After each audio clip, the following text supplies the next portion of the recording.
अस्सलाम वालेकुम स्टूडेंट्स, उम्मीद है आप सब ठीक ठाक होंगे। चलें जी, आज हम अपना लेक्चर स्टार्ट करते हैं। बिस्मिल्लाहिर्रहमानिर्रहीम। आज हमने डिस्कस करने हैं चैप्टर 2 के short questions.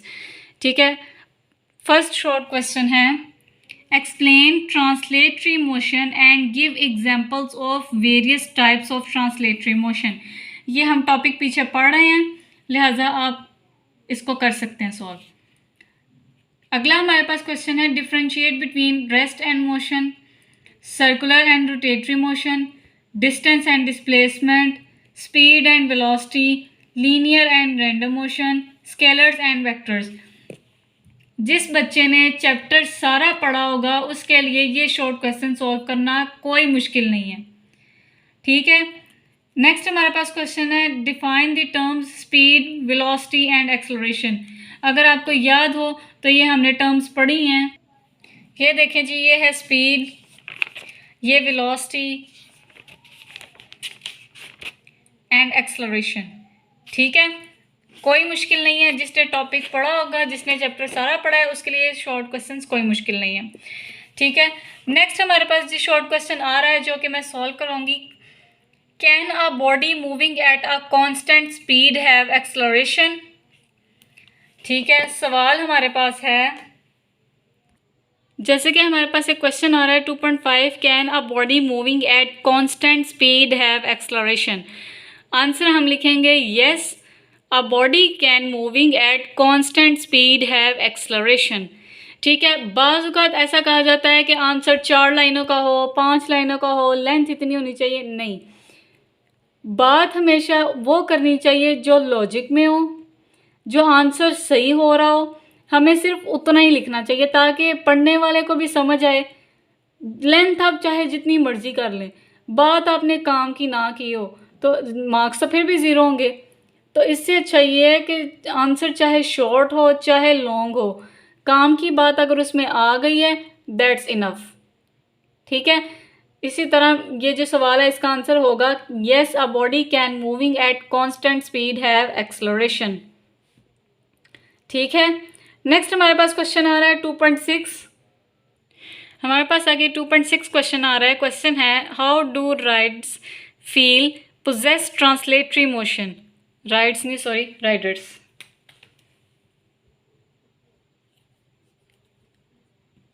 Riders riders feel possess translatory motion but not rotatory motion. ठीक है, उन्होंने कहा है कि राइडर्स व्हील जो है वो ये व्हील है, मतलब जो झूले वाले पार्क्स में अक्सर झूले लगे होते हैं, इस तरह मूव कर रहे होते हैं, मतलब इस तरह मूव कर रहे होते हैं। ये देखें, जैसे ये मूव करेगा इस तरह। ठीक है, उन्होंने कहा है कि वो ट्रांसलेटरी मोशन पोजेस कर रहा है, रोटेटरी मोशन पोजेस नहीं कर रहा। ठीक है, आंसर इसका ये है, Ferris wheel itself has not rotatory motion. क्योंकि मेरी बात सुने, रोटेटरी मोशन तो तब हो जब वो किसी एक्सिस में मूव कर रहा हो। वो एक्सिस में मूव नहीं कर रहा। वो देखें, ये डायग्राम में भी अगर आप देखें, वो सर्कुलर पाथ में मूव कर रहा है। एक्सिस में मूव कर रहा होता तो उसका एक्सिस चेंज होना था। पार्क्स में जब आप जाते हैं, ये झूला लगा होता है, एक ही जगह पे फिक्स होता है, फिक्स हो गई, ये सर्कल में मूव कर रहा होता है। ठीक है, अगर ये फिक्स ना हो फिर ये किसी और एक्सिस में मूव करे, इसलिए ये ट्रांसलेटरी मोशन पोजेस कर रहा है, रोटेटरी मोशन पोजेस नहीं कर रहा।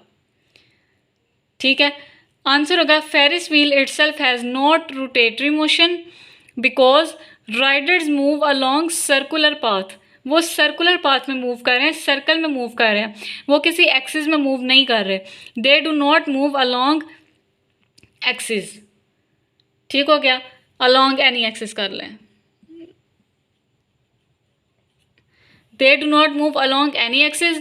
That's why we can say that motion of rider along circular path is translatory motion, not rotatory motion. I hope आपको ये पॉइंट समझ आ गया होगा। ठीक है, नेक्स्ट क्वेश्चन है हमारे पास, sketch a distance time graph for a body starting from rest. How will you determine the speed of a body from this graph? ये आप पीछे पढ़ के आए हैं, पेज नंबर 40-41। अगला क्वेश्चन है, what would be the shape of speed time graph of body moving with variable speed. ये भी आपने पढ़ा है। ठीक है, पेज नंबर 41 पे आंसर है। Which of the following can be obtained from speed time graph of a body?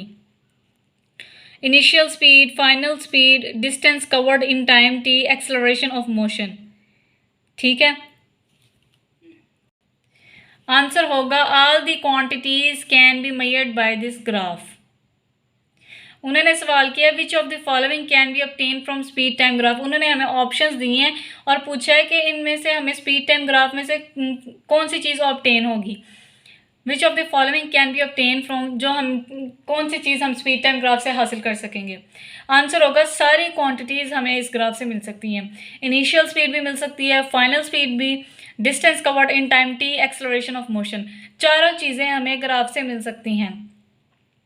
ठीक हो गया, आई होप आपको ये पॉइंट समझ आ गया होगा।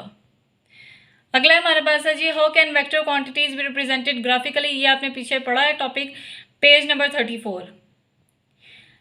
नेक्स्ट क्वेश्चन है जी हमारे पास, चले जी नेक्स्ट क्वेश्चन है हमारे पास 2.11 why vector quantities can not be added and subtracted like scalar quantities. कि वेक्टर क्वांटिटीज़ स्केलर क्वांटिटीज़ की तरह ऐड और सब्ट्रैक्ट क्यों नहीं हो सकती। वो इसलिए नहीं हो सकती क्योंकि वेक्टर के पास मैग्नीट्यूड भी होती है और डायरेक्शन भी होती है। ठीक है, आंसर है जी vector can not be added और subtracted like scalar because vector have both magnitude and specific direction. Both magnitude and specific direction. To use have to draw a graph or ordinary direction of vectors.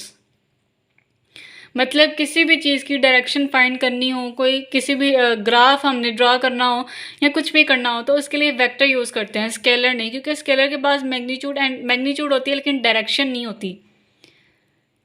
ठीक है, scalars के पास magnitude होती है, direction नहीं होती। Vector के पास magnitude and direction both quantities होती हैं, इसलिए वेक्टर क्वांटिटीज़ को हम ऐड और सब्ट्रैक्ट नहीं कर सकते। ठीक है, आई होप आपको ये पॉइंट समझ आ गया होगा मेरा। आगे जी हमारे पास क्वेश्चन है 2.12 how are vector quantities important to us in our daily life. मतलब फिज़िक्स के रूल से तो हमें पता है वेक्टर क्वांटिटीज़ इंपॉर्टेंट है, लेकिन रोज़मर्रा ज़िंदगी में वेक्टर क्वांटिटीज़ का क्या रोल है।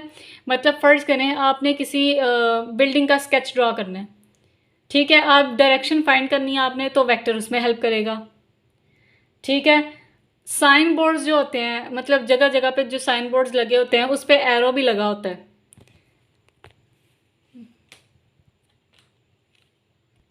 मतलब फ़र्ज़ करें ये साइन बोर्ड है, इस पे एरो लगे होते हैं कि अगर आपने यहाँ जाना तो इस तरफ जाएं, वो वाला रास्ता इस तरफ है। तो ये हमें जो डायरेक्शन पता चलती है ये भी हमें वेक्टर की हेल्प से ही पता चलती है ना रोज़मर्रा ज़िंदगी, क्योंकि वेक्टर हमें डायरेक्शन बताता है। ठीक है, तो आंसर इसका होगा vector tell us about the direction of body, that's why they are very important for us. Example, to draw sketch of building we take help from vector quantities to show the direction of different places. ठीक हो गया। और एक और बात कि जब भी आपने आंसर लिखना है, आंसर का आपने लिख के पॉइंट आंसर उसके यहाँ से स्टार्ट करना है, यहाँ से। मतलब फ़र्ज़ करें आपने ये आंसर लिखे, आंसर लिख के आपने यहाँ से जवाब देना स्टार्ट करना है, इम्प्रेशन अच्छा पड़ता है। ठीक हो गया, तो आई होप आपको ये पॉइंट समझ आ गया होगा। अगला क्वेश्चन है जी हमारे पास derive equations of motion for uniformly accelerated. ये इक्वेशंस ऑफ मोशंस हैं। Sketch a velocity time graph for the motion of body from the graph explaining each step, calculate total distance covered by the body. Page 43-44 पे इसका answer मौजूद है। ठीक है जी, इस तरह हमारे शॉर्ट क्वेश्चंस कंप्लीट होते हैं। कल हम इंशाल्लाह न्यूमेरिकल्स डिस्कस करेंगे। आई होप आपको क्वेश्चन में कोई कन्फ्यूजन नहीं रही होगी। आई होप आपको अच्छा समझा होगा, समझ आई होगी। अल्फाज की गलती हो ही जाती है, हुण ऐसे अल्फाज में पढ़ के हंसन ना लग जाना। कभी कभी इस तरह का जोक भी अच्छा लगता है जी। आई होप आपको अच्छा लगा होगा जिस तरह मैंने समझाया। तो प्लीज़ लाइक एंड सब्सक्राइब करना मत भूलिएगा एंड कमेंट लाजमी कीजिएगा ताकि मुझे आइडिया हो कि मैं लेक्चर्स कैसा दे रही हूँ, लेक्चर कैसे दे रही हूँ। ठीक हो गया, तो इंशाल्लाह कल मुलाकात होगी एक नए लेक्चर के साथ। अपना बहुत सारा ख्याल रखिएगा, तब तक के लिए अल्लाह हाफिज़।